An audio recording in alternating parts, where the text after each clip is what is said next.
Hello and welcome to episode 5, I think we were on, of Healthy and Wealthy by Coached by SB, Sarah on Instagram. And today's episode, we are going to be talking about investment choices if you get a lump sum of money. So every podcast we talk about anything fitness, finances, or nutrition related, and they've predominantly been finance related at the minute, I must say, but to be honest, the relation back to health here is making choices that are going to give you the biggest return with the least amount of fuss, basically. So this is kind of based at homeowners or people even considering buying a house, maybe. And it's all about the choices you make to get the best return on investment. Now, I'm going to caveat this really heavily and say this is not financial advice, and your capital would be at risk through investing, definitely. But that's not to say that it's not something to consider. So this is all just financial education, basically, and something for you to consider on how you use your money to get the most out of it. So I'm going to tell you that I am a homeowner and I do have a mortgage. And I also think I made a mistake a few years ago in paying down a lump sum off my mortgage. Now, the reason I think that was a mistake is because had I put that same amount of money into something like an index fund, say for example S&P 500, my mortgage at the time, my rate was about 1.5% or something. So it didn't really save that much in interest. And if I'd put if I'd put that amount in the S&P was returning, say, I don't know, in the last 5 years, it's been way over 10%. So those compounding gains would have been much better in an ISA. Now, that was a long time ago, and that was when the advice I would have got from parents or anybody older or anybody who was less risk averse than me. Now, I was quite young as well, so I could have afforded to take the risk and let it sit for a long time. Age is a big factor in risk, actually. Your time horizons and time in the market is a big, big thing in the amount of risk you should take. So I'm not saying don't pay. I did a post on this on Instagram and I made a lot of really old men angry and older people because if you think for them in their lifetime, in their generation, house prices, the growth in house prices in the UK has been massive. But it seems to be in the last, say, I don't know, 5 years at least, that has slowed. I don't know. I mean, if you think about how there's two things with the housing market, okay? We've got supply and demand. They can't build them as fast as the demand is for them. The faster they build them, though, and the more supply they put in the market, the lower the prices will be. And you see that in flats. So in London, they'll say the house prices are a bit suppressed on flats. That's on new build flats. Yeah, it will be because they are building more of those. They build more flats, don't build more houses. So it's all a bit, I don't know, sticky. And a lot of young people want the ability to buy a house. My view is until they relax the kind of, and I know it's going back to 2008, pre-financial crisis, where you had 100% mortgages and people couldn't afford to pay them back. But I actually think like people are paying higher rent sometimes than what a mortgage would be. Yeah, that would be maybe how you'd increase the demand if the supply was increasing. Anyway, so in our parents' generation, yeah, they all bought houses for 50p that are now worth £500,000. That's just a fact. So in their head, that is a great asset to own. And actually, a lot of them like that security, and they equate, the more older people I speak to equate investing with gambling and not as a solid investment. And there's always this fear, and the rhetoric you always get back is, yeah, but you could lose all your money. True, if you are investing in single shares rather, you can lose all your money. You definitely can. So if you bought shares in Debenhams went bust, your shares would be worth zero.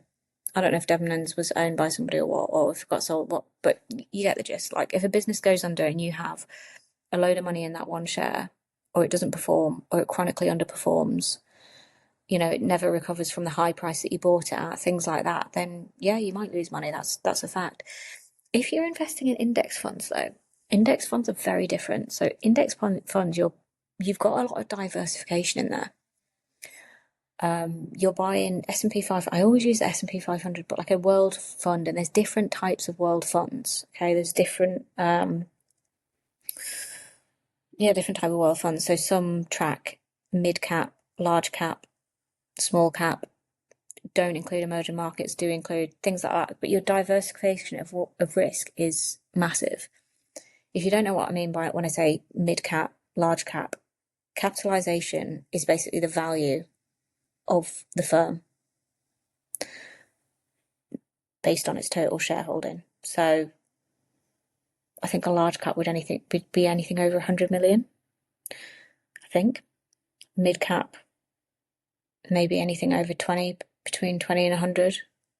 I'm actually guessing this, to be honest. I'd have to look up the exact numbers, but it's basically the size of the business. And then you've got outliers in that, like the Magnificent Seven being the massive tech firms that are dominating at the minute. Nvidia, Apple, those ones.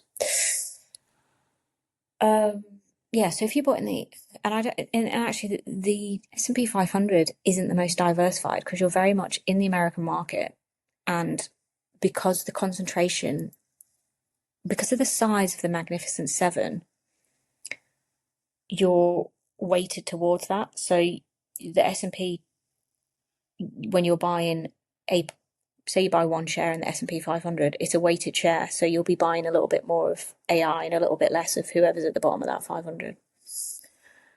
But it's still diversified. You'd have to, for your money to go to zero, and actually historically, over a long period of time, there hasn't been a dip that it hasn't recovered from, majority on index funds. And I believe that would probably be true of most index funds because of the fact that they are so diversified. The same is not true of things like, I don't know, I think if you bought like Lloyd's banking shares back in, I don't know, pre-financial crisis or whatever, I think they hit a peak at one point and they've never recovered. I'll have to triple check that, but that was one that came to mind. There's some certain shares that haven't recovered. So yeah, you could, but that doesn't mean your money's gone. Lloyd's Bank still exists. It's still returned. It doesn't mean that in the next 10 years it's going to not peak beyond whenever you bought it. Which is why time in the market is more important than time in the market. Anyway, back to my point about a lump sum of money.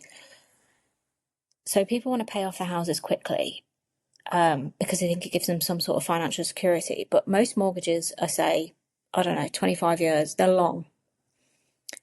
And you can pay them down quicker. But if you pay them down quicker and then you start investing, which was one of the comments that I got, you've not given your chance to have that time in the market, and the risk is a bit higher on it. So for me, and what I do now is, so obviously we pay a monthly mortgage payment that's probably a similar amount to what people are paying renting, I guess.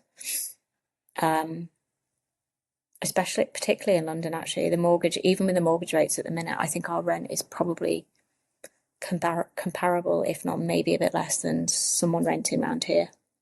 In fact, actually, a estate agent said it to me once. They looked around and said, yeah, the rent is still higher than what you would have on a mortgage, even with a smallish deposit. So there's that. So where was I going with that? Apologies. So I pay down my monthly payments, but I do not overpay my mortgage, and I absolutely could. And the reason I don't overpay my mortgage is because, say, my mortgage rate is I think it's 4.25% actually. If my returns in the S&P 500 are over 10%, if I put 10 grand, I'm better off putting 10 grand into the S&P 500 and leaving that. And then in 25 years, A, I'll have paid off my mortgage anyway, but B, I'll have more money. And if I hadn't paid off my mortgage in 25 years, I would have the ability to pay it off with whatever I'd earned from the shares I'd invested in or the index funds I'd invested in, likely. So when you are making a choice, the same is true of any debt as well. You should always clear down debt that is high interest debt. If you've got low interest debt, I don't know what the interest rate is on student loans, if I'm honest, at the minute, but like things like, I don't know, if you've got like a car loan, for example, and the interest rate on that was like 1%, you'd be better taking that money off them because inflation's at 3.8%, right? So inflation's high at 3.8%. You're getting a loan off someone. If you're getting a loan under 3.8%, you're basically getting money for free because you can take cash and make your cash make more money. So debt isn't necessarily a bad thing. If you have, again, none of this is financial advice, and your mindset really plays into this lot and your risk appetite. Some people are like, I want to know that if I lost my job, I wouldn't have to worry about covering the bills, which is why you also need an emergency fund. Like people like this whole security roof over my head thing.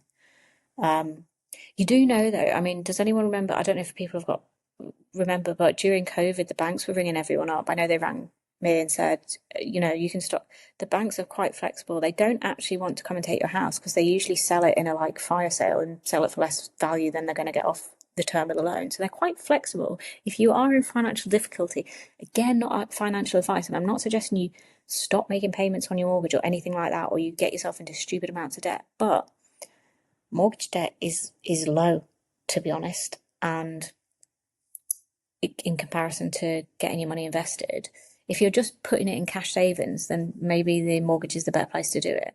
And also, a lot of people came back to me. So I'm in the UK where you can invest 20k in a stocks and shares ISA annually, tax free. If I was somewhere where I couldn't do that, I might say something different. You can invest in a pension up to 60k per year, and you can go back 3 years if you haven't used that allowance yet and invest that way to mitigate your tax on it so that you're not, because I get when people are like, oh, but then I'd have to pay 50% rate tax on it. Yeah, fine, you'd only be at 5% gains then, really, wouldn't you, if you were making 10%? So I get the whole thing about the tax. And that is something to really consider. But there are vehicles within the UK, like there is the ISA, 20k per year there, pension. So those two, if I came into a lump sum of money, whatever, those would be my first two options. And then I would maybe I would pay down a bit of the mortgage if I'd exhausted those two options. And maybe I would also, if I wasn't maxed out in premium bonds, I might put a bit in there just for some additional cash buffer so that if I had moved into a new tax year, I could promptly take from there and top up my ISA, which is actually kind of my strategy, actually. So, and then people say you can't access, well, there's a liquidity issue, isn't there? So with your home, a lot of people who are older will say, well, I can't access any of the equity in my home unless I downsize. And then the cost of downsizing is ridiculous because you've got like stamp duty, estate agent fees, whatever else. And sometimes not even worth it for what you're going to release in equity. If you're younger, you can actually, if you really wanted, I personally wouldn't do this because, again, it's everyone's own risk appetite.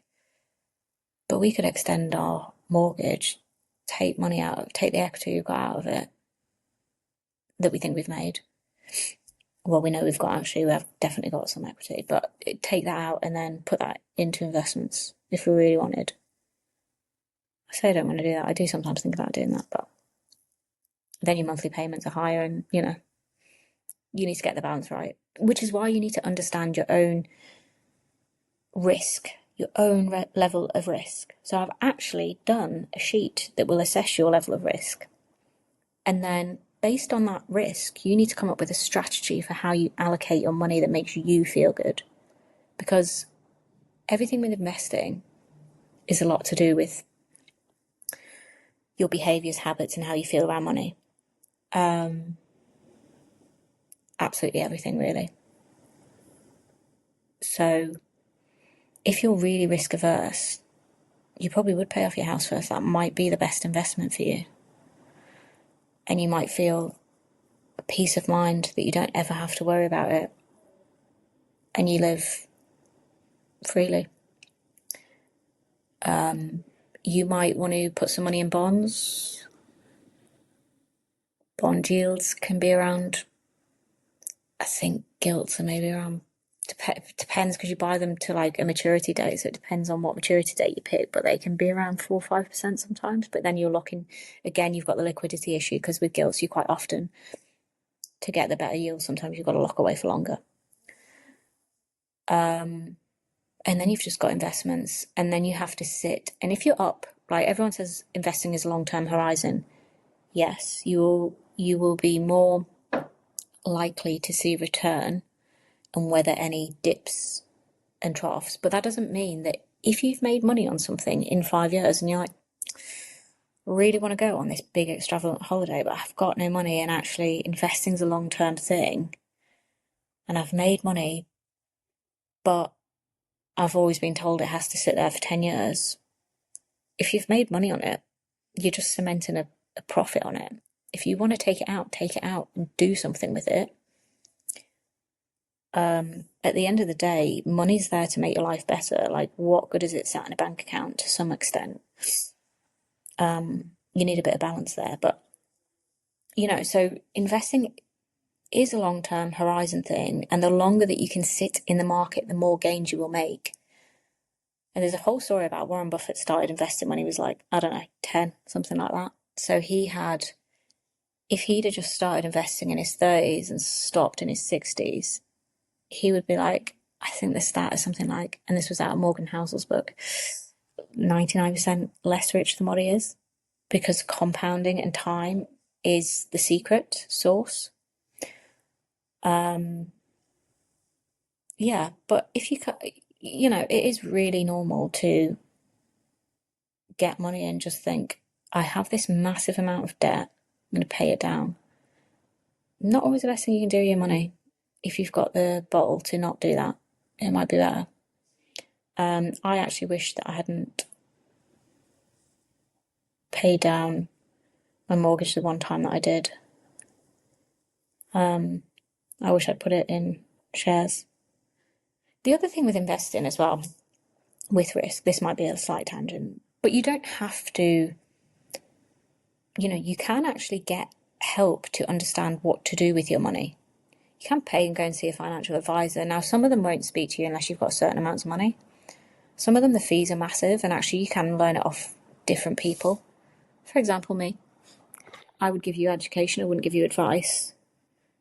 I might tell you things that I've done, and I might bespoke my education to your specific circumstance, but it would be by no means advice, and you would have to, definitely it would be like DIY. Sometimes financial advisors or fund, or like people who manage your money for you, like St. James's Place, for example, which, by the way, gets absolutely slagged online left and right for how rubbish it is and how badly the funds perform, and how like people have like gone after them to get their money back, and they've paid out loads and fines and stuff, but yet people just seem to trust them because it's such a murky subject. But my real belief is, with a bit of education, you can actually do it all yourself and save yourself a fortune.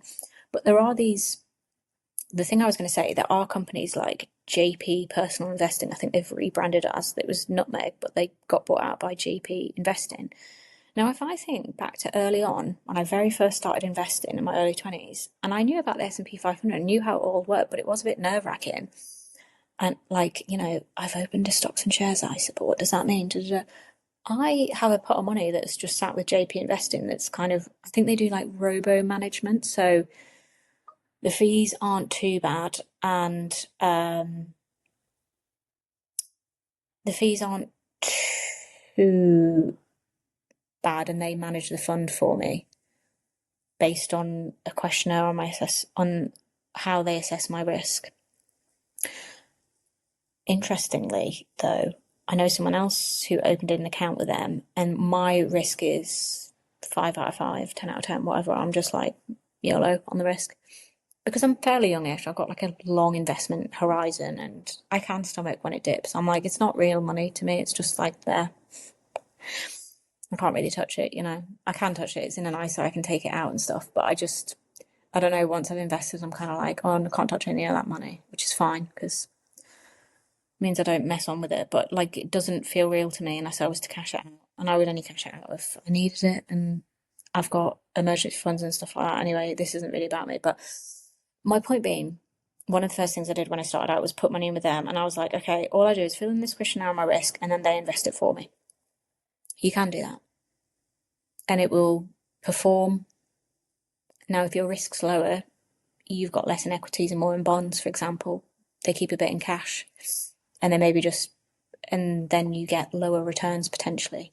That's the difference, because the person that I know who has a similar account and has a more, is much more risk averse than me, his returns are nothing like mine. So yeah, risk and reward live in the same universe. But anyway, I thought it was interesting. Also, the whole the other thing on house prices versus investing is interesting because I think it was very American, where they're like, and they have like, I think they have like property taxes. Don't know how it all works over there, if I'm being honest. I don't really, it doesn't really interest me because it doesn't affect my life. But they're very pro renting because renting is cheaper than buying. And people always bring in maintenance and stuff like that. But like, you know, you get insurance for things and things like that. And for me, buying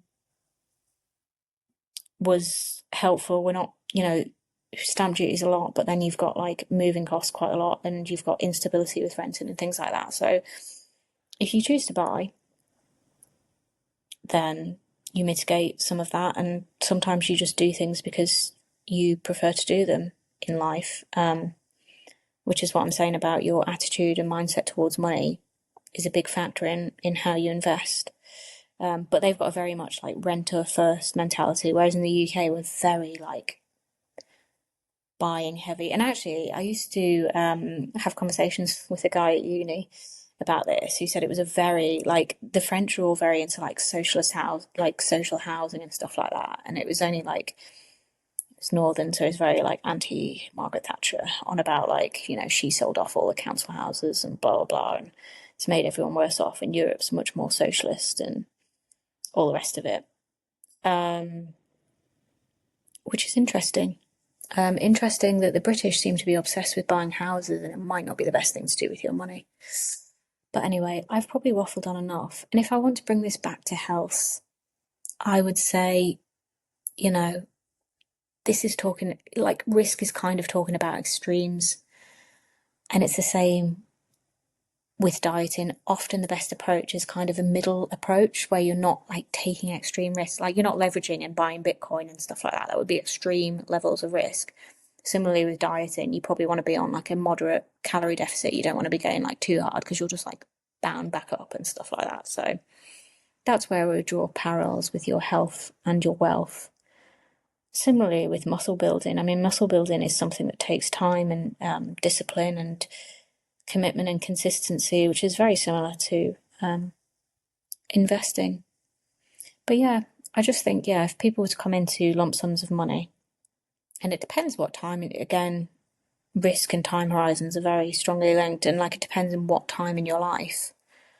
And the reason I talk about this because there's this great wealth transfer that people are talking about where, you know, our parents are living. Thank God, I love my parents, by the way, and I'm not after, but this is a real thing. If you Google the Great Wealth Transfer, it's like a thing that people are writing white papers on. There's going to be like trillions passing over from like the boomer generation to like our generation or lower. And it's going to predominantly be women that stand to benefit from it. A, from a spousal perspective, because women live longer than men because they're healthier creatures, which is why you need to keep healthy. And, you know, men dying before women, and then also like girls, like daughters and stuff like that. Which is why I'm such a strong advocate for learning about money and what it can do for you and things like that. But if you were to inherit money and you were like in your late 60s, would you be putting it in the S&P 500? No, because you probably want to access it and your time horizon's a lot shorter. You'd probably, if you had some mortgage payment outstanding at 65, let's hope you don't. But if you did, you'd probably like pay off your mortgage and go on a nice holiday. Give some to your kids. yeah, I don't know if I've waffled on, gone on for a tangent, but I hope that's helpful and gives you something to think about in terms of what you might do if you ever had a windfall, or what, if you own a house and you think, oh, I'm gonna pay off the mortgage fast. Maybe think about not doing that, or maybe do a balance. Things, again, with the fitness stuff, not everything is black and white. There's grey and there's balance, and I think balance is great in that respect. I don't believe in balance in your life in terms of, I do think things are more in seasons than in complete balance, but that's another topic for another day. I hope you've enjoyed this episode, and I hope it's given you something to think about. And if you are interested in that risk sheet, then drop me a DM on Instagram, coachbysb_, and just DM me and say you've listened to the podcast and you would like to look at my risk sheet, and I will drop that over to you for free. Don't worry, no sales pitch. And yeah, hopefully that's useful to you to have a think about what that means for your investment strategy and where you might want to invest and things like that. So have a great day. Thank you.